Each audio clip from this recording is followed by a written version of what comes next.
नमस्कार, मैं अभिषेक उपाध्याय। आप देख रहे हैं टॉप सीक्रेट। कुमार विश्वास एक बार फिर से चर्चा में हैं। एक बार फिर से उनकी जुबान फिसली है, या यूं कह लीजिए कि यही उनकी जुबान है कि उन्होंने एक महिला का ऐसा भद्दा मजाक उड़ा डाला जिसके चलते चारों ओर से उंगलियां उठ रही हैं और लोग पूछ रहे हैं कि क्या ये एक राम कथा वाचक के उद्गार हैं, ये एक साहित्य के निष्णात के विचार हैं।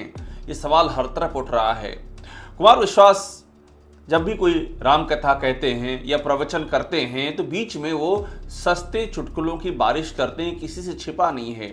मगर वो इस स्तर तक गिर जाएंगे इसका किसी को अंदाजा नहीं था और उन्होंने ये कारनामा भी कर दिखाया। उन्होंने उदाहरण दिया शत्रुघ्न सिन्हा का और ये कहा कि अपने बच्चों को सिखाइए, सही राह पर ले जाइए, जो उनके कहने का भाव था।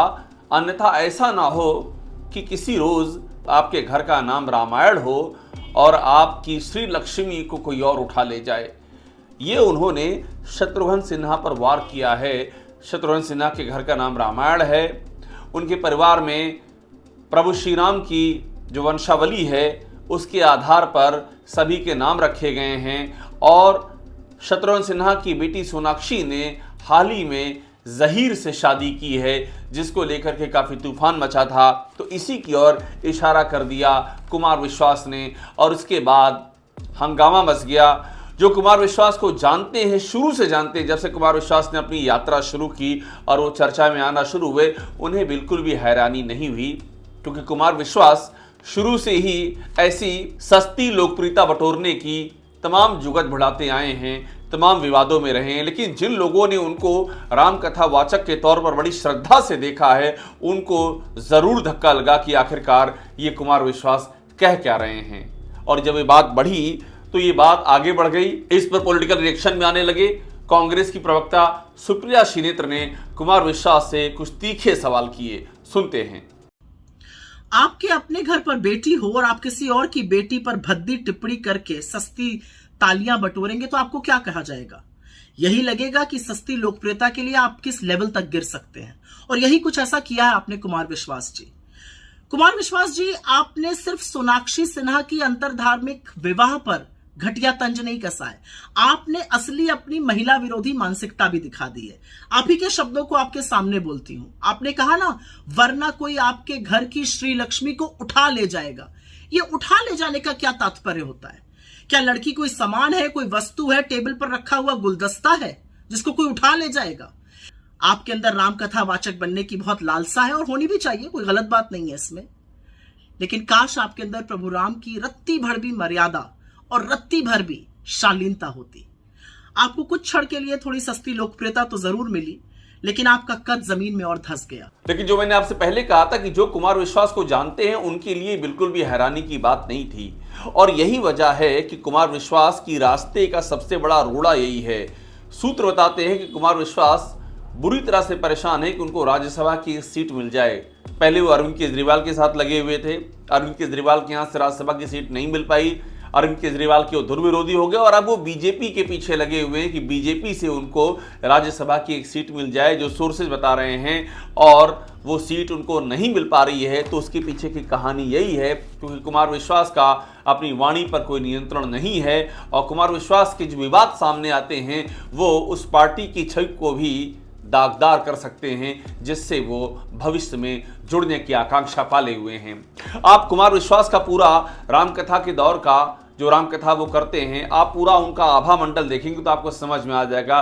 चार्टर्ड प्लेन से चलने से लेकर के 5 सितारा होटलों में ठहरने, और जब वो यहाँ तक की स्थिति है कि जिस पोशाक को पहनकर वो रामकथा कहते हैं, आप अगर ध्यान दीजिए तो कभी वहाँ पर आपको जेट ब्लू दिखेगा जो उनका वार्डरोब मैनेज करते हैं, कभी रोचाल्डस लिखा दिखेगा, कभी स्टूडियो हिम्मत दिखेगा। ये सब उनके जो उन्होंने खुद अपने ट्वीट में मेंशन किया हुआ है सारे नाम, जो उनका वार्डरोब मैनेज करते हैं। तो कुल मिलाकर के जैसे कि कोई 5 सितारा जीवन शैली जीने का व्यक्ति हो, ये उसकी ही कहानी है और जिस तरह से रामकथा का वो चार्ज करते हैं वो भी किसी से छुपा नहीं है।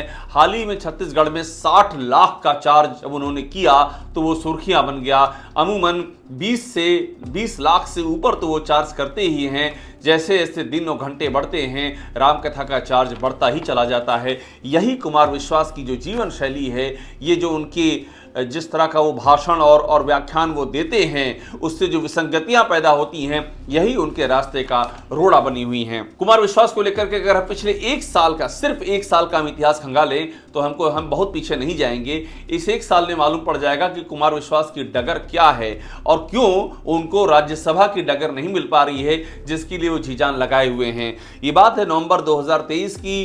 गाजियाबाद में एक डॉक्टर पल्लव वाजपेयी के साथ में मारपीट होती है, सुरक्षाकर्मी मारपीट करते हैं और उसी समय कुमार विश्वास एक ट्वीट करते हैं और उसमें लिखते हैं कि मेरी गाड़ी पर अचानक से हमला करने की कोशिश की गई, प्रभु का आशीर्वाद है मैं सुरक्षित हूं। लोगों को लगता है कि आखिरकार गाजियाबाद में कौन हमला कर देगा, ये सवाल उठता है। तब तक असली तस्वीर सामने आती है।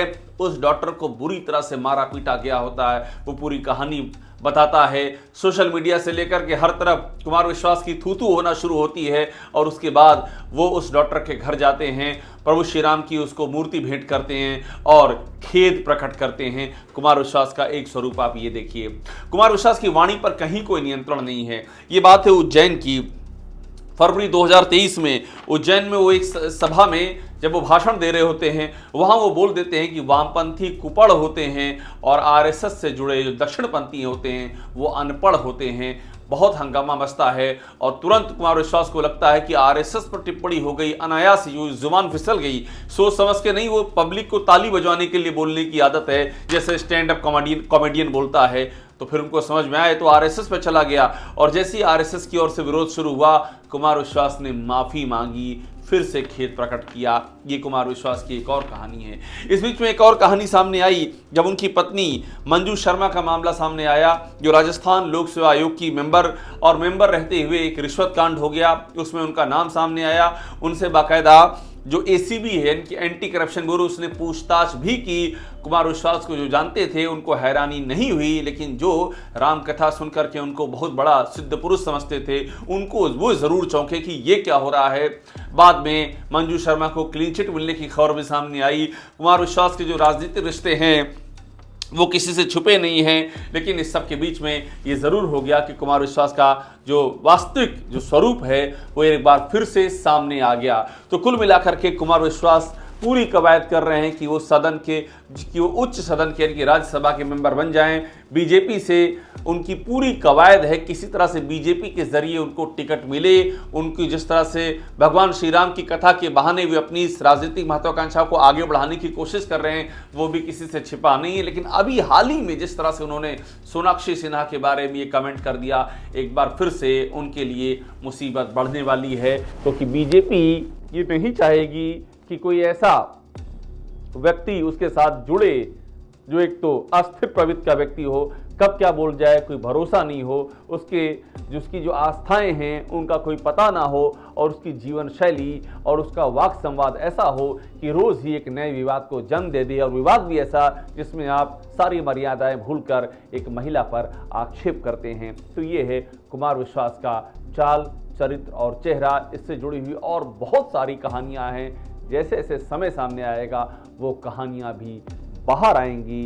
कुमार विश्वास अनंत कथाओं के स्वामी हैं और उन अनंत कथाओं में से अभी जो सामने आई हैं उनका स्वरूप बहुत ही छोटा है, बहुत ही लघु है, लेकिन समय के साथ में जैसे जैसे ये पूरा का पूरा उनकी यात्रा विवादों की ओर जा रही है, वैसे वैसे ये कथाएं भी उभर करके सामने आएंगी। टॉप सीक्रेट को देखते रहिए, लाइक कीजिए, सब्सक्राइब कीजिए। आपको यहाँ वो सारी खबरें मिलेंगी जो लीक से हटकर हैं, जो आपको सिर्फ यहीं मिलेंगी।